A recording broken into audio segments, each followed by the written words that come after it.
செம்மையா ஓவர்டேக் பண்ணி இடிக்காம காரை கண்ட்ரோல் பண்ணார்ல அப்படின்னு நினைச்சவங்க எல்லாம் உங்க லைசன்ஸை கொண்டு போய் ஆர்டி ஆஃபீஸ்ல ரிட்டர்ன் பண்ணிடுங்க. வண்டி நல்லா ஓட்ட தெரிஞ்சவங்க என்னைக்குமே ஜங்ஷன்ஸ்ல ஓவர்டேக் பண்ண மாட்டாங்க. அந்த கார் டிரைவர் ஒன்னு ஜங்ஷன் வரதுக்கு முன்னாடியே சேஃபா ஓவர்டேக் பண்ணி முடிச்சிருந்திருக்கணும், இல்லனா ஜங்ஷனை கிராஸ் பண்ற வரைக்கும் வெயிட் பண்ணி அதுக்கப்புறம் சேஃபா ஓவர்டேக் பண்ணியிருந்திருக்கணும். அதை விட ரொம்ப முக்கியம், நம்ம ஆப்போசிட்ல வரவங்களையும் நம்ம லேன்ல இருக்கிறவங்களையும் டிஸ்டர்ப் பண்ணாம சேஃபா ஓவர்டேக் பண்ணணும். அதுதான் ஓவர்டேக் பண்றவங்களோட ரெஸ்பான்சிபிலிட்டி. நீங்க நினைச்சபடி முன்னாடி இருக்கிற எல்லா வண்டியுமே ஓவர்டேக் பண்ணிட்டு போறது ஒரு நல்ல டிரைவிங்கே கிடையாது. ஓவர்டேக் பண்றதுக்கு ஒரு காரணம் வேணும். முன்னாடி போயிட்டு இருக்கிற வண்டி ஸ்பீட் லிமிட்டை விட ரொம்ப கம்மியா போயிட்டு இருக்கு அப்படின்னா ஓவர்டேக் பண்றதுல ஒரு நியாயம் இருக்கு. ஒருத்தங்க இந்த பொசிஷன்ல நிக்கிறாங்க அப்படின்னா அவங்க ரைட் எடுக்க போறாங்கன்னு அர்த்தம். அந்த வண்டியை ஓவர்டேக் பண்ண ட்ரை பண்றது முட்டாள்தனம். இண்டிகேட்டர் போடாம யாரு டர்ன் பண்ணாலுமே அது தப்பு தான். இருந்தாலும் இந்த சிச்சுவேஷன்ல ஓவர்டேக் பண்ணவர் மேலதான் அதிக தப்பு இருக்கு. லேடி டிரைவர்ஸை பார்த்துட்டா போதும் உடனே கமெண்ட்ஸ்ல இந்த லேடி டிரைவர்ஸே இப்படிதான் ஓட்டுவாங்க அப்படின்னு கதற வேண்டியது. ஆம்புலன்ஸ் போனா போதும் அது பின்னாடியே ஆட்டு மந்த மாதிரி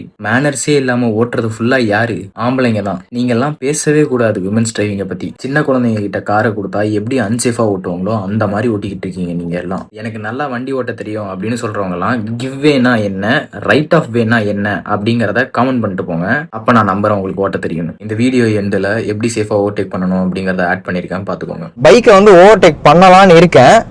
எப்படி ஓவர்டேக் பண்றது அப்படிங்கறத காட்டுறேன். எனக்கு ரைட் சைட்ல ஒரு கார் போயிட்டு இருக்கு. இப்ப அந்த கார் போன உடனே ரைட் இண்டிகேட்டரை போட்டுட்டு நான் யாரையுமே டிஸ்டர்ப் பண்ணாம லேனுக்கு வந்தாச்சு. ரைட் லேனுக்கு ஓவர்டேக் பண்ணி முடிச்சுட்டு மறுபடியும் லெஃப்ட் லேனுக்கு போகணும். யாரையுமே டிஸ்டர்ப் பண்ணாம போகணும். லெஃப்ட் மிரரை செக் பண்ணிட்டு யாருமே இல்ல, லெஃப்ட் லேனுக்கு மாறியாச்சு. மிரர்ஸ் எல்லாம் செக் பண்ணியாச்சு, எல்லாரும் சேஃபா இருக்காங்க.